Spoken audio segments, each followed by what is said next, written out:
Hey, how's it going, guys? And welcome to our review of Godzilla, the only review that matters. That was actually spot on. I got tingles.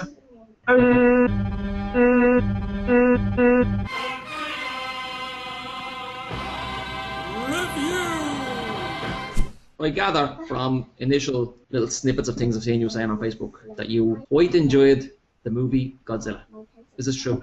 I did. I loved it. I thought it was very good. I did have one complaint about it. The first time they cut away from the action and show you a news report, I was like, oh, that's actually building it up, do you know what I mean? They're teasing us a bit, and you're going to see more. Yeah.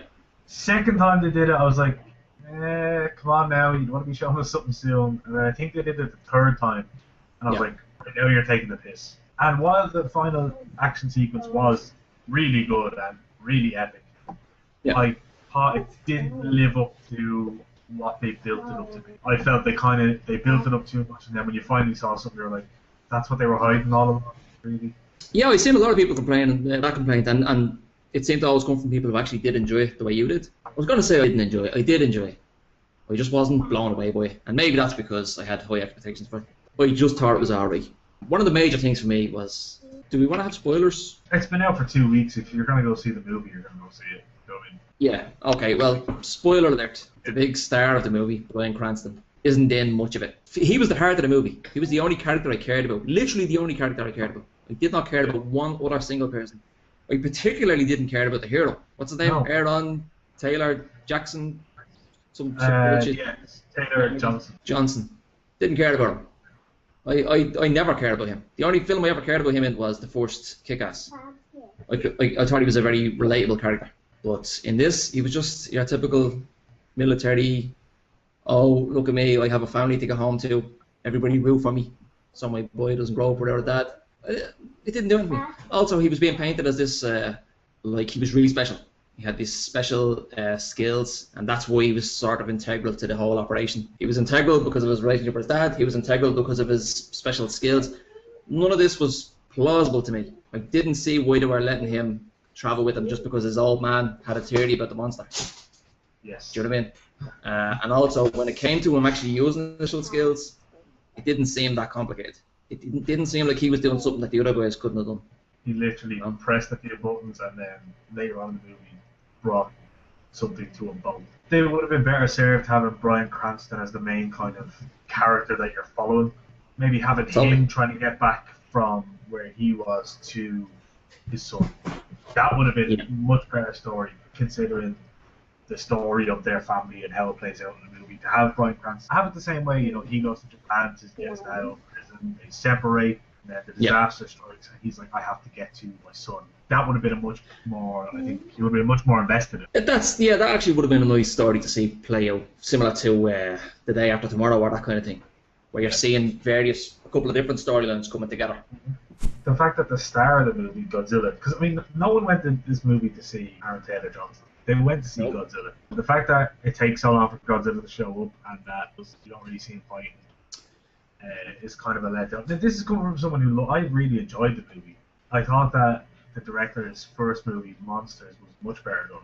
You made a comparison to Monsters, I think it was on Facebook, and this was before I saw the film, so I think it's that statement that's responsible for putting my hopes up just that bit too high.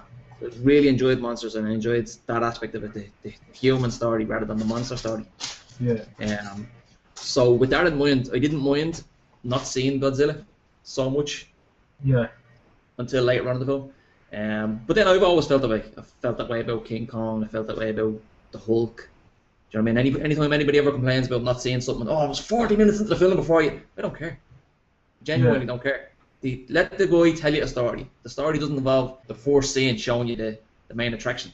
You build up to it, But with regards to fight scenes, I've seen a lot of people complaining about the fight scenes. Basically, the fight scene's about to take place, and then you don't get to see it. You only get to see it in the background on a TV screen. It didn't really bother me because, in a way, it kind of took the focus away from, okay, here's this big badass fight. You know it's 100% CGI. You know they're going to try and make it as spectacular as possible.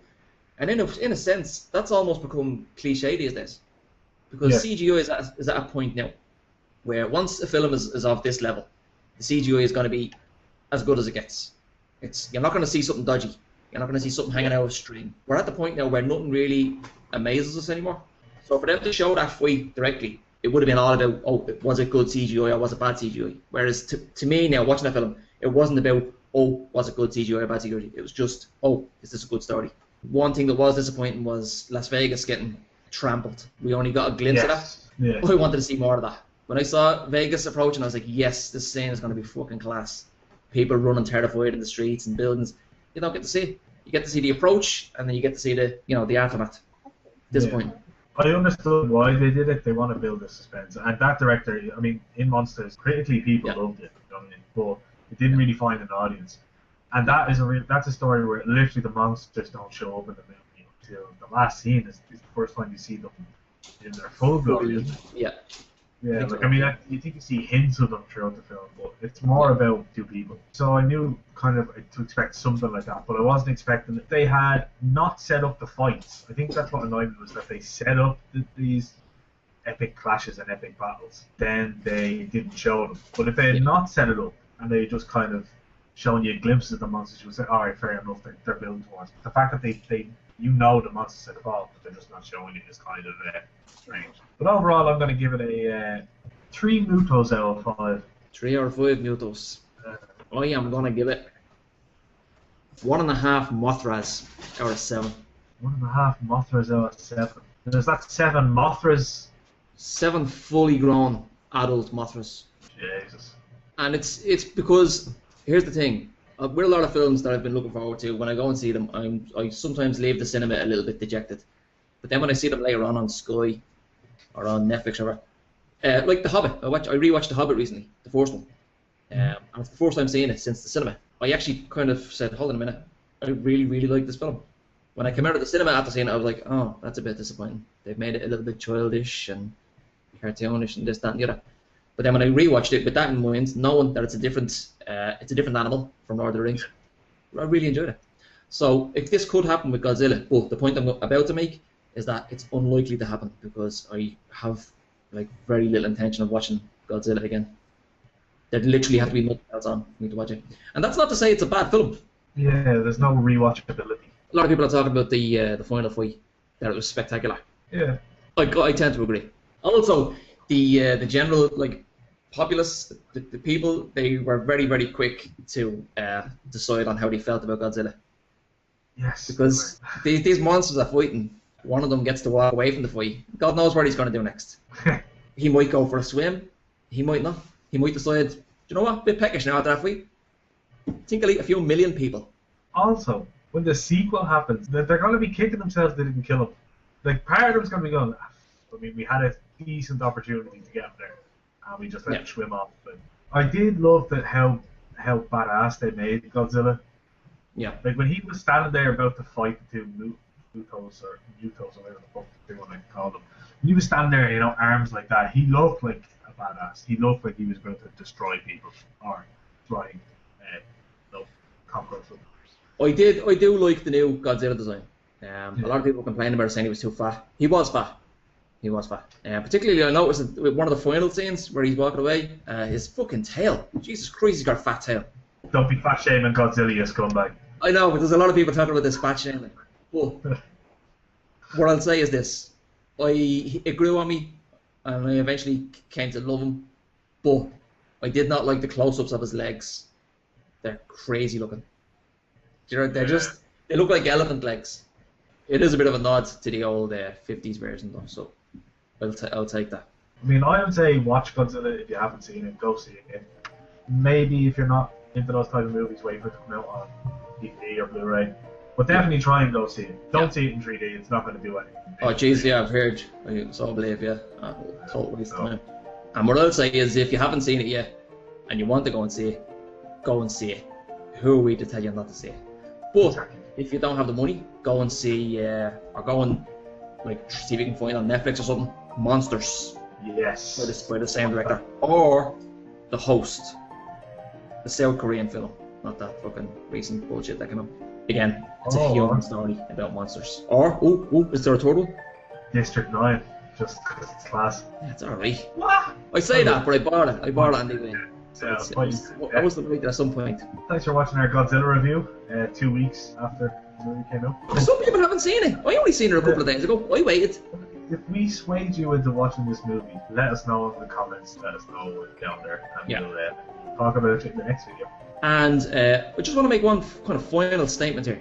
And this might sound like it's controversial for controversial's sake, but I genuinely mean this.